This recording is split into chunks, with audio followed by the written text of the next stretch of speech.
हटाकर कृष्ण में लगाओ। एक बुद्धिमान और मूर्ख के बीच केवल सोच का फर्क होता है। जिसका कर्म सात्विक है उस निर्णय बेहतर होगा और वह मनुष्य परिणाम को लेकर भावनाओं में नहीं उलझता है। केवल इच्छाओं को वश में करने से काम नहीं चलेगा, स्वामित्व और अहंकार को भी वश में करना होगा। सात्विक व्यक्ति ऊर्जा से भरा होता है, उसका मन शांत, साधन संपन्न, दयालु और निस्वार्थ और जागरूक होता है। जो बिना मेहनत के बहुत कुछ हासिल कर लेता है, एक समय वह सबसे बड़ा पंगु बन जाता है। मनुष्य भाग्य को अपने हाथ में ले सकता है, वह अपने कर्म के प्रति जिम्मेदार है। अगर किसी तरह वह अपने कर्मों का नियंत्रण करना सीख जाए तो भाग्य उसके नियंत्रण में आ सकता है। कृष्ण की छवि अनिवार्य रूप से सभी मानव जाति में पाई जाती है। कृष्ण सभी के पास संपूर्ण रूप से स्थित है, क्योंकि कृष्ण की छवि ही पूरे मानव जगत का स्रोत है।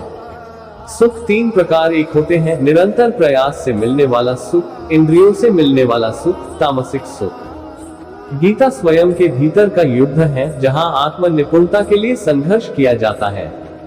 मृत्यु के समय जो मन में रहता है, उसी से मृत्यु का स्थान तय होता है। जो मृत्यु के समय कृष्ण का स्मरण करते हैं, वे निश्चित ही कृष्ण के पास जाते हैं। इस पर कोई संदेह नहीं करे। मेरा अंश सभी में समान रूप से विद्यमान है, इसलिए सभी एक ही हैं। मनुष्य को निडर, शुद्ध और आध्यात्मिक बनना चाहिए। जीवन का आनंद लो, उदार दिल से बातें करो, किसी पर क्रोध मत करो, किसी का अहित मत सोचो, सभी के सद्भाव के साथ पेश आओ। कर्म का नियम कहता है कि प्रत्येक घटना का एक कारण और प्रभाव होता है। समान रूप से किए गए कार्य के परिणाम अलग अलग हो सकते हैं। ये केवल इस बात पर निर्भर करता है कि वह कर्म करता किस प्रकार है। जब मन लगता दौड़ता रहता है और इंद्रियां भटकती रहती है, तो ज्ञान हवा की तरह दूर भाग जाता है और एक जहाज की तरह उड़ जाता है। तुम्हारी अधूरी इच्छाएं तुम्हारी खुशी को मार देती है, इसलिए इच्छाओं की कमी एक खुशी की कुंजी है। सबसे बड़ा हत्यारा समय है, समय सब कुछ मार देता है। शांत मन, नम्रता, संयम और पवित्रता मन के अनुशासन है। मन चंचलता से भटकता रहता है, ये तुम्हारी एक नहीं सुनेगा। हर बार जब मन गलत व्यवहार करता है, तो मन को अपनी बुद्धि से मध्य स्थिति में लेकर आओ। भगवद गीता हिंदू धर्म का सबसे महान ग्रंथ है। गीता ज्ञान, अंतर्दृष्टि और प्रतिभा से ओतप्रोत है।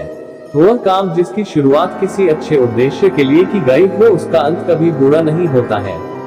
इंद्रियां शरीर से ऊंची है, मन इंद्रियों से ऊंचा है, बुद्धि मन से भी ऊपर है और बुद्धि के ऊपर आत्मा है, जो कि सर्वोच्च है।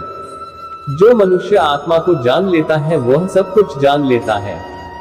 जिस प्रकार आग एक लकड़ी को जलाकर राख कर देती है, उसी प्रकार आत्मज्ञान आपके अंदर चलने वाले सभी द्वैत कार्यों को भस्म कर आपको आंतरिक शांति प्रदान करता है। जो मनुष्य शुद्ध हृदय से भक्ति अर्पित करता है, मैं उसको खुशी खुशी स्वीकार कर लेता हूँ। जो व्यक्ति नफरत के बदले प्यार लौटाता है, वह सबसे बड़ा बहादुर और साहसी है। एक ही समय में मन में दो विचारों को लेकर चलने वालों के लिए कोई सुख का मार्ग नहीं है। जो सदा संदेह करता है, उसका इस संसार में होना सार्थक नहीं है। थोड़ा थोड़ा करके, धैर्य और बार बार प्रयास से आप अपने मन को नियंत्रित कर सकते हैं। डर वास्तविक नहीं है, क्योंकि डर की कोई वजह नहीं होती है।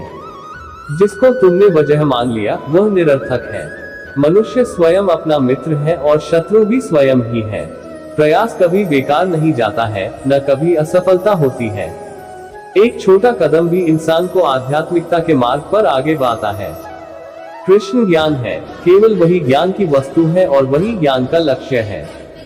शांत मन से मौन होकर कुछ क्षणों के लिए आपको कृष्ण की आंखों में देखना होगा। जब एक बार कृष्ण की आंखें आपको अंदर खींच लेगी, तो आप बाहर नहीं आ सकते हैं। एक बार में कृष्ण के सामने आत्मसमर्पण संभव नहीं है, आपको हमेशा थोड़ी और अधिक सेवा करनी होगी। इस तरह से आप धीरे धीरे उनके चरण कमलों में समर्पित हो जाएंगे। जब तक कोई कृष्ण की भक्ति में नहीं लगता है, उसको असली खुशी प्राप्त नहीं हो सकती है।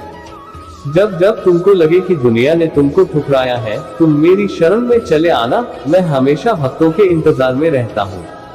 जो मनुष्य मुझे अजन्मा, अनादि और समस्त लोकों के परमेश्वर के रूप में जानता है, वह मनुष्यों के बीच रहकर भी सब पापों से मुक्त हो जाता है।